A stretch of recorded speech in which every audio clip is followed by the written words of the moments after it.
Last week, Sam Altman declared a code red threat level midnight after OpenAI's lead in the AI race was shattered by the unexpected dominance of Google's Gemini 3. Just about everybody was ready to write off OpenAI as the Netscape of the 2020s, that is until yesterday when they dropped their answer to Gemini GPT 5.2, a model that once again moves the AI hype wheel back in favor of OpenAI. It's dominating all the Trust Me Bro benchmarks and even beats Claude Opus 4.5 on software engineering and reasoning. The real flex, though, is its rise to the top of the ARC AGI benchmark. The ARC Prize just verified a 390x efficiency improvement in 1 year from the O3 model to 5.2. That's not a typo, that's a model that's 390 times more efficient. In today's video, we'll find out if we finally reach the edge of the AGI threshold, or if this is just more smoke and mirrors to keep the AI hype train going into 2026. It is December 12th, 2025, and you're watching The Code Report. Artificial intelligence has already ruined my Christmas this year. It's the most terrible time of the year. Thanks to this nightmarish commercial produced by the artificial food generation company McDonald's. The creators of this piece of crap you're watching tried to act like they prompt engineered a real work of art, but it was so universally hated, McDonald's was forced to pull it from the airwaves. Unfortunately, this AI slop content is only going to get worse, because OpenAI just inked a $1 billion deal with Disney to allow their iconic characters to appear in AI-generated photos and videos. And that's huge because it means anybody can now generate their own custom Star Wars or Toy Story movie and will be forced to use OpenAI's tech to do so. Very concerning, but speaking of concerning, prediction markets like Polymarket and Kalshi somehow predicted that GPT 5.2 would be released yesterday. And by predicted, I mean OpenAI employees and other insiders found a new infinite money glitch because insider trading exists in a gray area in these markets. An obvious insider at Google made $1 million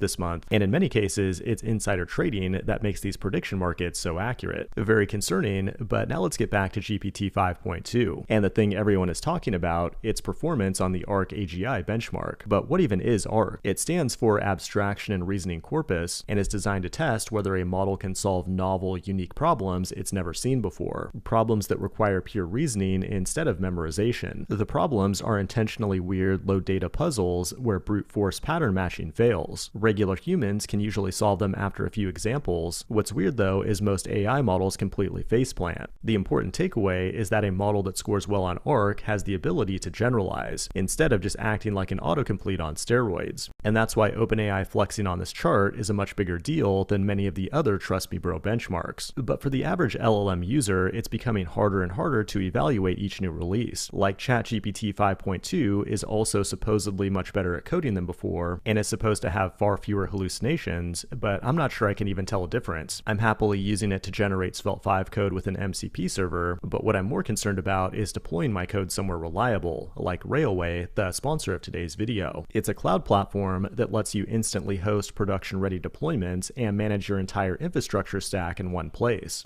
So instead of fighting with mystery YAML files and 25 different dashboards, you can spin up isolated environments in one click that will scale automatically as needed. And unlike other platforms that shall not be named, Railway only charges you for the resources you actually use, not what you provision, which saves over 65% on cloud costs. And developers love it because it gives you 50% faster build times while letting you spin up any service you need shockingly fast. They even have 1,800 different templates that let you deploy any app or database with a single click. Sign up for free today at the link below and you'll get $20 in credits when you upgrade. This has been The Code Report. Thanks for watching, and I will see you in the next one.